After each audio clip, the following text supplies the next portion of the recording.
From the Land Grant University in Urbana-Champaign, Illinois, this is the closing market report for the 25th day of March, 2026. I'm Extension's Todd Gleason. Coming up, we'll talk about the commodity markets with Greg Johnson, the agricultural weather with Drew Lerner, and hear about early planted soybeans and herbicide damage. Greg Johnson now joins us from TGM. That's TotalGrainMarketing.com. Hello, Greg. Thank you much for being with us. Well, the ag community has been waiting for announcements on E10, E15, particularly E15, and the RVOs this week. Expectations still for the RVOs to come before the end of the month. However, today, Lee Zeldin, who is the administrator at EPA, did announce that E15 will be allowed to be used year-round across the nation this summer. That should be a nice boost for ethanol, or at least something that the trade can put a hook on. It may or may not make much of a difference, as mostly, I believe, everybody thought that E15 was going to come.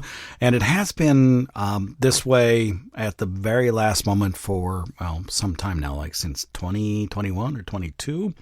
So I don't know if it's a surprise to the market. Probably not, but it is helpful, I suppose. I would say it's not bullish, but it's supportive. But, we did, as you said, we expected this, but the fact that they actually announced it is good. The more important news probably will be the RVO announcement if we do get it on Friday. But that's what the trade is expecting, is to hear some kind of an announcement on Friday concerning the RVOs. And that probably would have more of an impact potentially on prices than this waiver, because this is just what we've done for the last 5 years, or this 4 years. This will be the fifth year now that we've waived the requirement, so that we're allowed to sell E15 in the summertime. So supportive, but not bullish, I would say. And it is important to note that the Biden administration and the Trump administration following through, starting last April, has made a commitment to the 8 states in the Midwest that E15 would be available year-round anyway. So this expands that out to the rest of the nation. Now let's talk about what's been happening in the marketplace. Yesterday was quiet. Today seems as if it was quiet too. Is that the case? Yeah, it is. It's very quiet. Everybody's all eyes are on the Middle East and oil prices. It seems like corn and soybeans take their cue from how the crude oil prices are doing for the most part. Corn's up 9% since the Middle East conflict started. Beans are up 8% since then. That sounds all well and good until you look at the fact that diesel prices are up 40% since the war started, and urea prices are up 42%. So the corn and bean prices are higher, but not enough to offset the input cost for the most part. So I guess we'll take what we get. The market is following the Middle East war. If we do get a ceasefire, that, which is the rumor for today, that's got oil prices lower. But it seems like the news out of the Middle East changes about every other day. So until we see something actually documented and verified, it just seems like everybody's got an opinion, and the market is up one day, down the next. Very, very, very uncertain as to which direction to take, with all trading seemingly based off of headlines that are being released.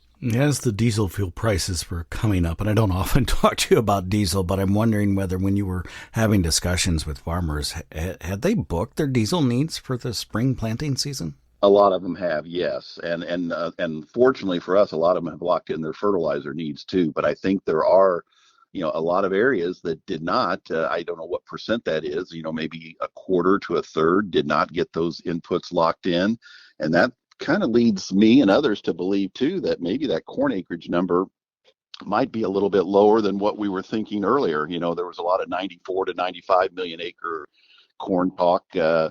That might be a little bit lower than that. It might be closer to the 94, and maybe, there's an outside chance of even seeing 93. I don't know if that would be reflected in this March 31 acreage report next Tuesday, because they took that survey, around the 1st of March, and maybe at that point farmers were still planning on planting corn. But if they've gone to their input suppliers and found out where the prices are, they may have to think twice about planting as much corn as what they originally had thought. And the Bloomberg survey is out for those estimates, and the analysts are at 94.17 million acres for corn and 85.57 for soybeans. Of course, the report is due out on Tuesday next week. That's March the 31st. We'll be talking about that.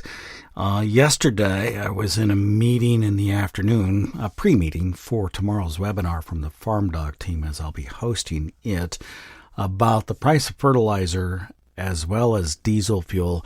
And I think, well, I know for a fact that mostly the concern appears now not to be quite about the springtime, diesel fuel for spring, but for the fall, because anhydrous ammonia prices don't tend to come down all that quickly. And I think there's a great deal of concern about the 2027 crop. Have farmers talked to you about that too? Not too many have looked that far ahead. I mean, I think they're concerned about it, but obviously everyone's hopeful that we get the Middle East situation resolved by then. But for the 26 crop, it takes 30 to 40 days to get diesel fuel, oil, fertilizer, what have you, move from through the Strait of Hormuz to the Gulf of New Orleans, and then a few more days to get it up the river. So, number one, we're worried about price, but number two, we may be worried about availability. If it's not available, for 45 to 60 days, that might be a little too late for some people. So, a lot of concerns out there as far as input prices and availability. Chuck Spencer from Growmark FS will be on. You'll be familiar with him through TGM, along with some folks from the National Corn Growers Association, Gary Schnitke and Nick Paulson, tomorrow as well. And they posted to the FarmDoc Daily website yesterday an article about this. And a fairly simple model that they have been using since 2016 that tracks things very well. And they really are pretty concerned that nitrogen prices will be high. It'll be important for everybody, I think, to tune in for that one to get yourself registered. You can go to farmdocdaily.illinois.edu to do that. What else should we be following the marketplace at this point, or have you been thinking about? Well, I think the market has frozen a lot of people into doing nothing with all the ups and downs and back and forth. It's easy to just say, well, I'll just wait till tomorrow and hope the news changes. But keep in mind that these prices can come down. Gold has dropped 13% since the war started. Silver has dropped 22%. The Dow is down 5% since the war started and 8% overall. So a 13 or 20% drop in corn and bean prices would be huge. And so I guess I just want to remind people that, the war has added some price improvement to corn and beans. But if this settles down, we could see prices drop. And, we're over $11 on soybeans, and we're getting close to $5 on new crop corn on the board. So those, people can say that inputs are higher and we need more money than that to break even. But these definitely are prices that are higher than we've seen in quite some time. And farmers may want to think long and hard about maybe getting something locked in at a minimum and locking in some of these prices. On that note, we thank you for taking time with us again today. Hey, thank you, Todd. Greg Johnson is with TGM. That's TotalGrainMarketing.com. Just one quick news item and a reminder for the day. The ag economists at the University of Illinois are cautioning the impact of the Iran war could cause the price of fall nitrogen to remain high. Using a simple statistical model relating anhydrous ammonia prices to corn and natural gas prices through time, the FarmDoc team projects anhydrous in the state of Illinois this coming fall to average $860 a ton. Now, higher prices are likely to continue even if the conflict ends soon due to the persistence of price shocks. In an article posted to the FarmDoc Daily website, the U of I ag economists note fall 2026 prices could be much higher, exceeding $1,000, particularly if the Iran conflict continues. The team will host a free webinar on the price of fertilizers and diesel fuel tomorrow at 11 a.m. Central Time. Registration is free and online right now under the Webinars and Events tab at farmdocdaily.illinois.edu. From the Ag Economist, let's go to the Crop Scientist, where the University of Illinois Herbicide Evaluation Group has been investigating potential issues with herbicide premixes and pre-plant herbicides when used on early planted soybeans. Early planting dates for the study have been between April 15th and 18th, while May planting dates have been around May 15th to the 18th. The conclusion is fairly simple. PPO herbicides do cause damage, but as you'll hear, as long as stand counts are not severely reduced, there is little evidence of yield impact. U of I research specialist Logan Miller, under the direction of extension weed scientist Aaron Hager, has been carrying out the experiment. One of the main projects we're working with is looking at evaluating several different herbicide premixes or pre-herbicides just to see if, especially in that early plant environment, certain ones are more likely to cause crop injury, or excessive levels of crop injury, and then also maybe possibly stand loss that could result or translate to soybean yield loss. That's really the biggest concern, just given that in those early planting conditions, their environment usually is less favorable for early season soybean growth. And so maybe given that longer time to soybean emergence may increase that duration of exposure of the soybean or seedlings to those herbicides under less favorable conditions, more stressful conditions that could result in maybe higher levels of injury and stand loss compared to a more conventional planting date. Was it the different herbicides, or was it the weather and the environment that made a bigger difference? They kind of go hand in hand, of course. We need the precipitation to incorporate those herbicides, so if we don't get that, not going to see anything. But so I would say the limiting factor is the weather, just because also if you do have excessive rainfall, that's going to put more stress on that crop early in the season. But then also certain herbicides are more likely to cause injury, certain premixes that contain certain active ingredients, so that's also a pretty important factor as well. It's kind of hard to put one above the other, but if I had to pick, I'd say weather. Which premixes or herbicides were more likely to show some noticeable issues early in the season? The ones that are most likely to or have caused most injury were PPO-based premixes, so contain the classic chemistry that is the Group 14 herbicides. So most farmers are pretty familiar with these authority-based products, fierce-based products. And so those are the ones that have stuck out, resulting in the greatest amount of crop injury. Then also Zidro Pro is another one. It also contains a PPO herbicide that we've seen more so stunting with that product past couple of years compared to the other ones, but those are the big ones. Were there PPOs, herbicides that did better than others? Preview and Prefix were the two that stood out. So Prefix is one that is not really viewed as a pre-herbicide, I would argue, more of a foliar or post-herbicide in soybean, just given that it has Flexstar from Esfin in it as the active PPO herbicide in it.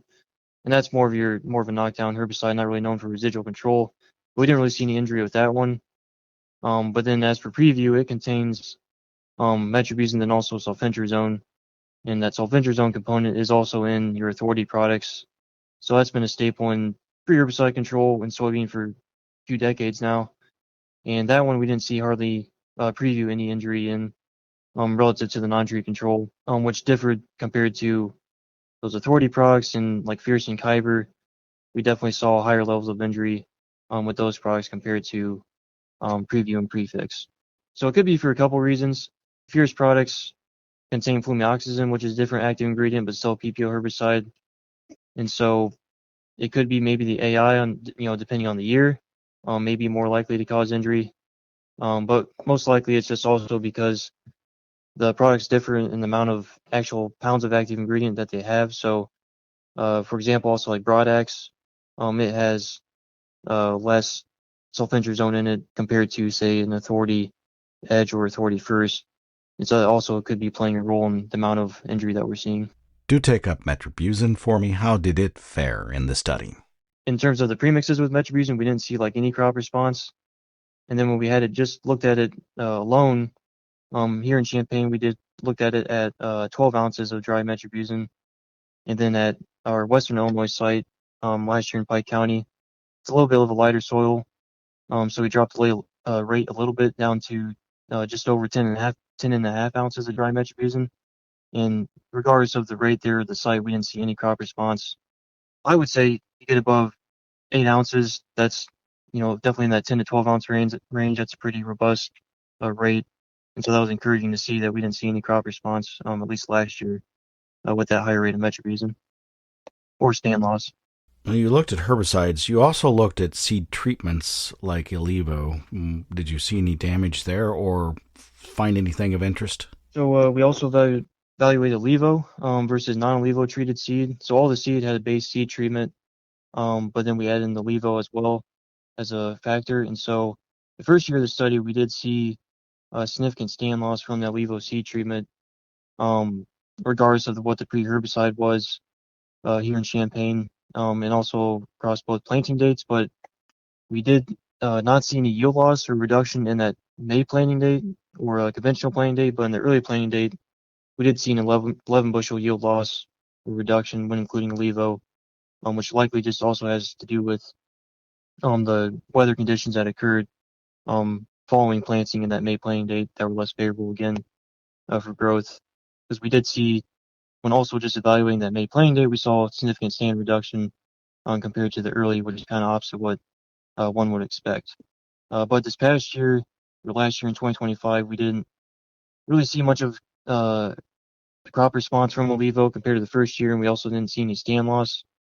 And then looking at the yield data, we saw one in the no-till environment early planted, we saw a yield reduction of about 4 bushels, and then the tillage environment, we saw a yield gain by having a Levo versus not of about 4 bushels, 5 bushels. And then that May planting date, we didn't see any difference. So it was more of an inconsistent effect last year compared to the first year of the study. And finally, any conclusions on the yield or the crop recovery from the damage and what difference it might have made? I think you talked about stand counts as well. When it comes to looking at the pre-herbicides and any concern for yield loss, there wasn't any really reason to be concerned, just given the soybean stand counts that we did collect later on in the season, and then of course the yield data. Despite there being varying levels of crop response or crop injury from those pre-herbicides, the yield data didn't show any negative effect. And then, really, as long as we're looking at about 100,000 seeds per acre, some would argue even less, maybe 70 to 80,000 seeds per acre, we're sitting pretty good for not having to be concerned about soybean yield loss so long that is a uniform stand. And we had that, so despite some of those lower levels of maybe stand reduction from some of those PPO herbicides, they did not directly influence yield or cause yield loss. Logan Miller is a research specialist in the Department of Crop Sciences at the University of Illinois and a member of the Herbicide Evaluation Group. If you'd like to learn more, check out the webinar and or podcast at ISA's fieldadvisor.org website. It is titled, Which Pre-Herbicides Increase Injury Risk in Early Planted Soybeans? Let's take a look at the weather forecast now. Drew Lerner is here from World Weather Incorporated in Kansas City. Let's stay in the United States, I think, today, Drew. It is the hard red winter wheat crop that seems to be of concern. Lay out why, what conditions are like at the moment, and how you see things developing. Yeah, the crop went in really well last year. That's a big plus. But conditions over the winter were certainly less than ideal, and it has progressively become more and more harsh for that crop.